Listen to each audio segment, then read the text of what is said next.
Hey guys, it's Maxie here and welcome to the latest edition of This Week in WWE, TEW save in the lofty years of 2003. So a few bits of news before we get into today's episode of Raw and SmackDown as we head towards Vengeance. First and foremost, I don't know if it's good or bad news, take it how you will, but I'm going to be starting a new job pretty much will be started by the time of this video going live. So it's not going to change anything in terms of what's getting uploaded, it'll still be the 2022 WWE save. That's going to continue on because that's my save since day one. That's backdated to WrestleMania. I'm not going to lie, I had a great time booking it, so that's not going to change. This save in particular, I don't imagine it will change. I think the only thing I like to stick to a schedule every Thursday. But if there is instances where it is delayed, then obviously my hours are a wee bit cut compared to what they used to be. So yeah, as I say, it shouldn't change too much, but as I say, there might be wee delays on certain videos coming out, and of course, FM and Red Dead's coming out as well. So let's try to fit it all in, plus the VFL and the VFL F1 League, which we are running, and obviously try to get a bit of promotion with reports and social media stuff on that. But that's blathering on with that. I just wanted to also do this wee intro as well because of Wrestler of the Year so far. We like to look at these awards at Mother Save. So it's just to see what various awards are, and of course you can probably see a little news item there that we're going to basically talk about in a second. So Wrestler of the Year so far, Stone Cold Steve Austin. That's fair enough, we all know how vital he was to the WWE. Of course he'd walked out by now, but we'll happily keep him on. So Austin is the Wrestler of the Year so far. Now this one, The Rock leaves for Hollywood. Now it's good that the mod maker has added this in. He doesn't leave straight away, in fact we do need to change him. So I think the best way to make it fair is it probably does spoil a future storyline as well. We'll just change The Rock from active to left the business when it gets to SummerSlam. So I think we'll have him at Vengeance, we'll have him at SummerSlam, then that'll be him. Because like WWE in 2003, we want to build to the future. So of course we'll have to phase out these guys and put other people over. And yeah, it's quite cool to see the global economy get a wee news item as well. So Company of the Year, that's us so far, so that's good to see. Team of the Year has went to Ric Flair and Triple H, so they've had a few tag matches, so understandable, okay.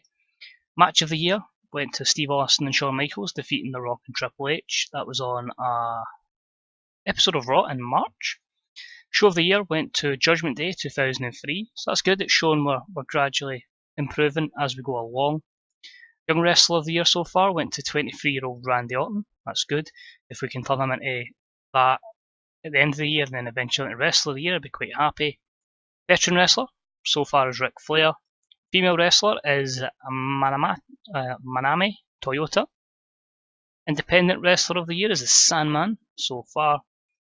And also Super Strong Machine is not getting a New Japan contract extension. Also interesting, a little chaos in OVW and little Shikara. So that's it, it was just a little update. We'll kick on with Raw momentarily. So here we are for Monday Night Raw, and we are in the UK for once. We're in the Ian Bolton Arena, so the likes of Vernon Kay will be in attendance. Hopefully for a decent show.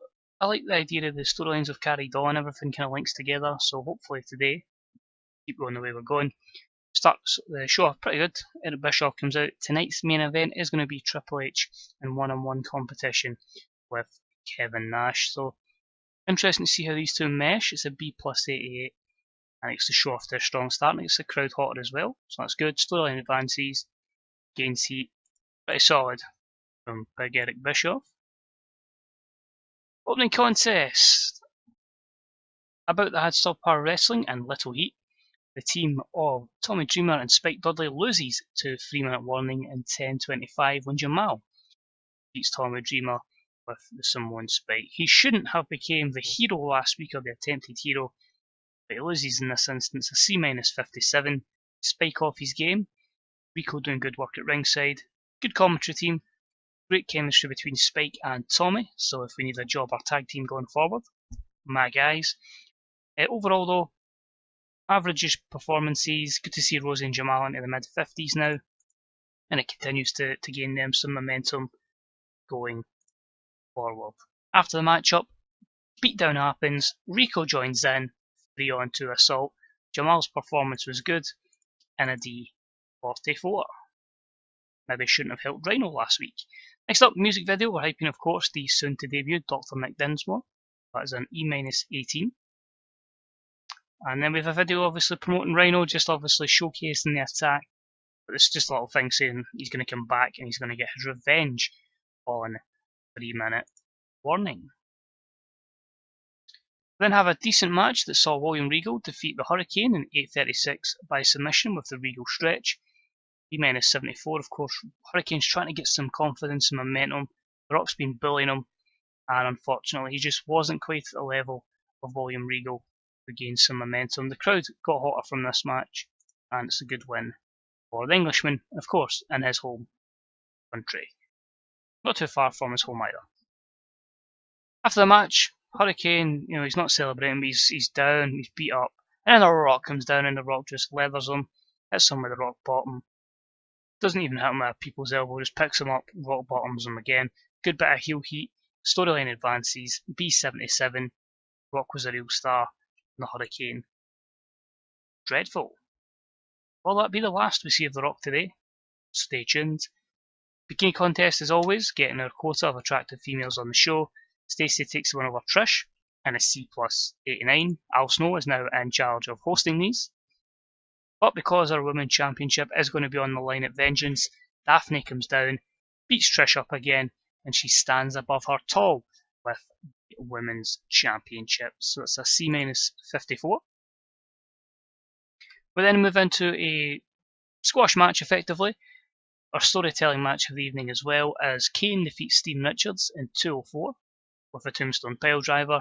Again, just showing the domination of Kane before we push him onto a stronger feud going forward. That's C60 there. Nothing to really shout about apart from does its job. Worrying though that Kane is penalised for his motivation. That could be worrying long term. Chris Jericho's highlight reel is next, and he has his guests Sean O'Haire and Christian.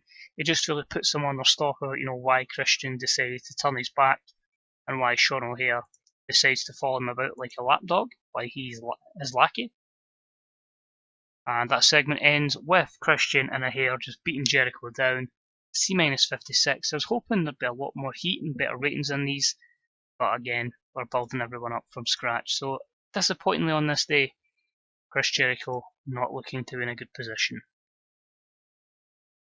Next up, we had a decent match that saw Batista defeat Diamond Dallas Page in 9:22 with the Batista Bomb.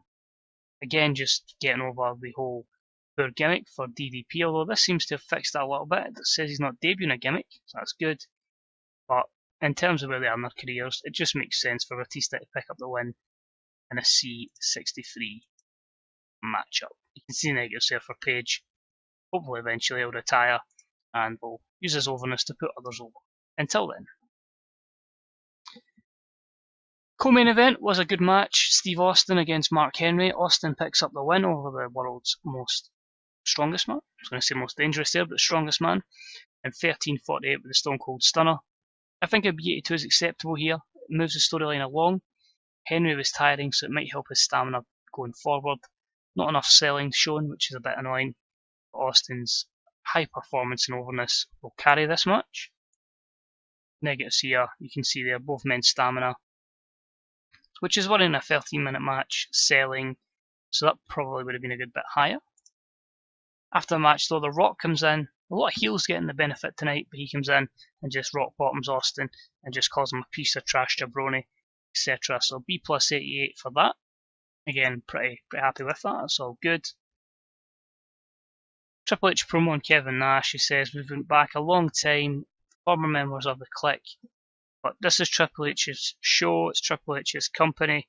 He's going to show me that, one-on-one he's better than him, he's better than Shawn Michaels, he's better than Goldberg, and, it's just going to be a preview of what is going to be the case at Vengeance. So A92, pretty good promo from Triple H. Match itself, B81, exceptional. Triple H defeats Nash in 14:30 with pedigree, following a distraction from Randy Orton. It's always going to be less than an 82 because it's less than 16 minutes, but disappointingly Nash is tiring, so again someone will need to look to phase out. Not a lot of selling shown again, which again is usually the things you'll get with Kevin Nash, Big Show, Goldberg, and obviously if you saw earlier on today's show. And yeah, 77 performance for Nash, a 94 for Triple H.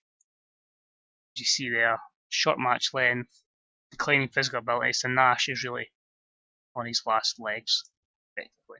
And I finished the show, Triple H is celebrating another victorious win, and Goldberg comes in and spears Triple H. So just a nice way to get a babyface over at the end, as Goldberg hammers the spear. 80-90 ratings good. Show gets an overall B plus 85, and her popularity continues to grow in 15 regions. So overall, a pretty successful Monday Night Raw. I'm happy with that. Click on and see if there's anything decent here, and the Douglas to NWA TNA. Realistic. Carly Colon is on the rise. Not quite the time to bring him in just yet. Well, they're not VW, so technically we could actually use them. Okay, drug tests. 5k. Scott Steiner, Maven can't sell. Randy Orton, Rico is clumsy. Rico's not happy. Tommy Dreamer's not happy. 24.70 on her TV rating. Triple H doesn't like Regal. There's Ric Flair. Come on. William Regal's tremendous, man. Always has been, always will be. No, we're never ever letting William Regal go. In fact, if the save lasts long enough, he'll surely be a world champion at one point. But that's the Raw portion. We'll hit that old pause button and we will move on to SmackDown. Now onto the SmackDown portion of the show. We are in Hawaii instead of the UK, and we've got a nice attendance of 9,070 fans in the Stan Sheriff Centre. I'm going to start off today's show with really building up to our main event tonight. It's going to see Stephanie McMahon in this segment alongside Lesnar, The Undertaker, Paul Heyman, The Big Show, and JBL. Now normally Big Show and A-Train would be Heyman's partners, but we'll find out that the A-Train has a match coming up as well to get ready for. So Stephanie announces, to try and settle things down here, JBL's going to get his big opportunity he wants. It's going to be Brock Lesnar and The Undertaker, and they take on the team of Big Show and JBL in our main event tonight. So a very solid A94 segment. Stephanie and Lesnar improvised well, as did Heyman and JBL. So overall, a strong start to the show, and it got the crowd hotter. Good to see. And the main event storyline advances, gains heat as well. Stephanie, as I say, confirms A-Train's match against Eddie Guerrero, and that match will be next. It gets the crowd hotter again, and a nice B minus 73 for that particular angle. The match itself was decent, and it saw Eddie Guerrero defeat the A-Train in 10 minutes and 5 by pinfall with a roll-up. Tried to make it a bit more believable because of the size difference, so went with a roll-up. Better performance, of course, by Eddie, a 77 to A-Train 64, a C plus 69, and a good momentum gain for Eddie Guerrero. Then have a hype video for Kid Cash, obviously getting ready for his debut in a few weeks. That was a D minus 38. We then see a subpar wrestling match with little heat, as Ultimo Dragon defeats Nunzio in 6:29 with an Asai DDT. C minus 53 is not too bad. Again, building Ultimo Dragon up after his small hiatus from wrestling, obviously mainstream in America. So building him up slowly but surely, and Nunzio is your fall guy here. We then have Rey Mysterio is going to come down and do guest commentary for our next match. Obviously, the Cruiserweight Champion is scouting potential future opponents. That's a B78. And a match that he witnesses is a decent match that saw Tajiri get a shock win over Matt Hardy in 909. Of course, this was due to a distraction by Rey Mysterio on Matt, which gave Tajiri, you could say, the shock win. I felt like Tajiri needed a big win. He was complaining he wanted a win. Obviously, a good chance to give him, a good bit of momentum. And I feel like continues the feud between Matt and Rey, and yeah, gives Tajiri a pretty good scalp of a victory. So a B minus 71 is good there overall. Stay happy. Next up in the tag division, it was a decent match that saw Team Angle defeat Rikishi and Scotty 2 Hotty in 8:54. So they've put away the issues with Kurt Angle. We've got back together as a team, and they pick up the win with Charlie Haas beating Scotty 2 Hotty to get the win. B-73, pretty happy with that. You can see there Shelton Benjamin, if he keeps going at this rate, we'll be splitting Team Angle up pretty damn quickly. But overall, good for them, good win.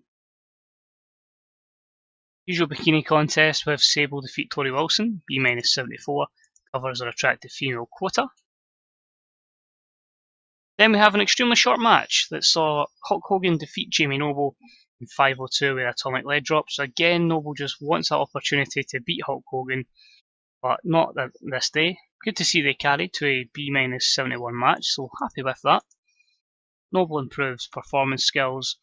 Considering this was the storytelling match of the day, I'm quite happy that this did get such a rating, so well done to both competitors.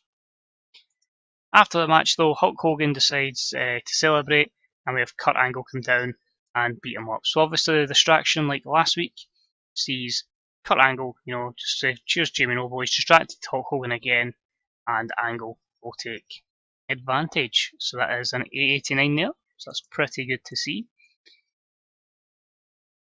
We then had a 6-man tag. It was a decent matchup that saw Edge, Benoit and Billy Gunn defeat B Squared, John Cena and the Big Boss Man in 13:31 when Edge defeated B Squared with the spear. B-74, not too bad considering obviously Boss Man and B Squared are not quite at the overness of everyone else, and you could argue Billy Gunn. He was off his game, which affected his performance, but the rest are all in a good position at this moment in time. A good win for Edge, getting him some momentum, obviously protecting Cena by him not taking the loss. Due to this, now obviously we had a previous feud where we had Kurt Angle having a lot of losses to Edge, over his issue with Kurt Angle. So Stephanie McMahon has decided that she's going to book a freebie match at Vengeance, Hulk Hogan versus Kurt Angle versus Edge. The winner will get a WWE Championship match on the SmackDown after Vengeance. I was going to make it the pay-per-view, but I've got an idea where I want storylines to go, so the winner will face someone after Vengeance. So that should be a good match, and it ties up all those loose ends as well. Main event was about to have superb wrestling and great heat, and it saw the Big Show and JBL defeat Brock Lesnar and Undertaker in 15:12 when JBL defeated The Undertaker by pinfall, because during the match we had Brock Lesnar turn on The Undertaker. So here we cover a few things. JBL gets his big win, which will give him a massive boost hopefully, and you finally get the Lesnar heel turn on Undertaker to allow us to pretty much go Lesnar versus Undertaker at Vengeance. But it means we can get the JBL character off and running. It's in there, it's up close to the main event. We're going to push it a bit quicker than they did in real life. Overall, it's a look. Few improvements in performance skills. Obviously, we had to protect the Undertaker to take the loss, but he was happy to do so with a protection on him. So yeah, that's good.